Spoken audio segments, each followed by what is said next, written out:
In what some call Seattle's forgotten neighborhood, there are stories you just can't forget.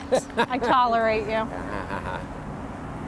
Beck and Igor Keller met in 2016 at the corner of Belltown 2nd and Bell. I had been standing pretty much right here. Eventually, my eye happens to fall upon the best dressed guy in the back bar. It's the block where they fell in love. He proposed to me in front of Mama's Mexican Kitchen. We walked 3 doors down to Neon Booths to take our engagement photos in the photo booth, and then walked 1 door down to get celebratory pizza slices from Rocco's. So it was a whole Belltown evening. 2nd Avenue and Bell Street is rich in history, not just for the Kellers, but for Seattle.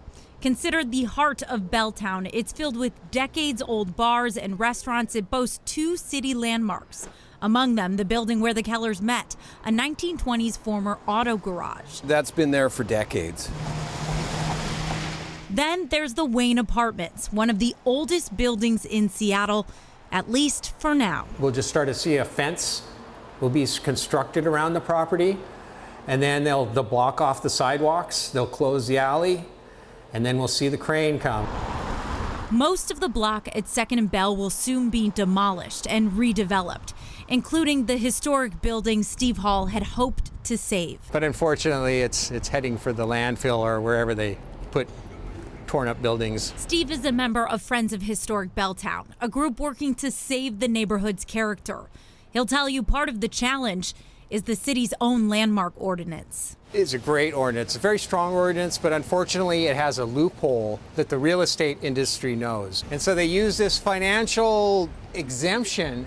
It's considered a hardship under the 5th Amendment of the Constitution of the U.S. Constitution, the government taking of property. They use that and they get out of it. Essentially what Steve is saying is that a property owner can tell the city that a landmark building like this one, the former home of Mama's Mexican Kitchen, prevents them from making any money. They can ask the city for no controls over the building. If that's granted, it's really a green light to tear it down.